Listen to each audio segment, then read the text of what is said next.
అపోజిషన్లో ఉన్నటువంటి YCP party మన పిల్లి సూర్యప్రకాష్ గారు, మరి అతని బట్టి మీ అభిప్రాయం ఏంటి?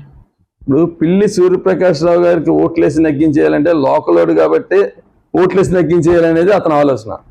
ఇక్కడ లోకల్ నుంచి వచ్చాడా బయట నుంచి సుభాష్ గారు వచ్చారా అనేది క్వశ్చన్ తీసుకుంటే, బయట నుంచి వచ్చినా సరే ఇప్పటి వరకు కూడా ఏ రాజకీయ నాయకుడు చేయలేనన్ని మంచి కార్యక్రమాలు ప్రజలకు అందుబాటులో ఉంటూ సేవా కార్యక్రమాలు కానీ, జాబ్ మేళాలు కానీ, లేదా లేడీస్కి కుట్టు మిషన్లు ఇవ్వడంలో కానీ, లేదా జూట్ బ్యాగ్స్ ఎలా తయారు చేయాలని కొన్ని స్వచ్ఛంద సంస్థలు ఎలా పెట్టుకోవాలన్న దాని మీద కానీ, బిజినెస్ని లేడీస్కి అలవాటు చేస్తే కుటుంబాలు బాగుంటాయన్న ఆలోచనతో ఆయన డెవలప్ చేసిన విధానాలు కానీ ఇప్పటివరకు అందరూ ఎందుకు చేయలేకపోయారండి? ఆ ఊర్లో వాళ్ళే కదా.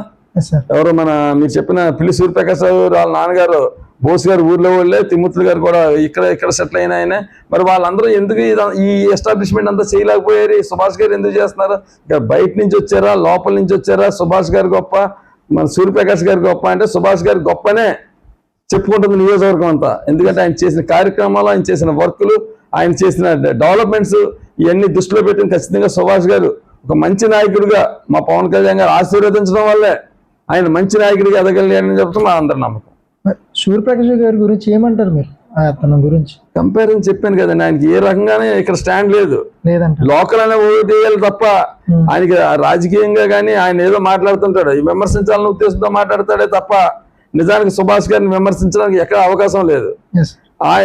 ఆయన వైసీపీలో ఉన్నాడు కాబట్టి విమర్శించాలనుకుంటాడు అంతే తప్ప ఆయనకి రాజకీయ పరిజ్ఞానం కానీ, లేదా ఆయన ప్రజలకు చేసింది కానీ, ఎక్కడో హైదరాబాద్ లో జాబ్ చేస్తూ సడన్ గా వచ్చి సీట్ తెచ్చుకుని వచ్చేసి నిలబడ్డాడు ఆయన.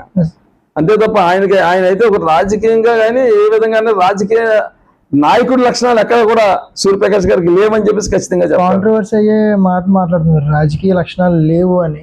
అవును, కాంట్రవర్సీ అయ్యే మాట్లాడుతున్నారు. దీన్ని ఎదుర్కోగలరా మీరు అంటే ఈ మాటకి? ఖచ్చితంగానండి. ఇప్పుడు ఒక వ్యక్తి గురించి మీరు అడిగినప్పుడు అతని దగ్గర ఉన్న లక్షణాలు ఏటో, నా అభిప్రాయం ఏటో ఖచ్చితంగా నాకు చెప్పే హక్కు ఉంది. అని ఎవరి గురించి అయినా సరే. ఇంకా రాజకీయాల్లోకి వచ్చాడు అంటే ఖచ్చితంగా ఇంకా స్వాతంత్రం ఉన్నట్టు మాకు అతని గురించి మాట్లాడడానికి మాకు హక్కు ఉంది అన్నది.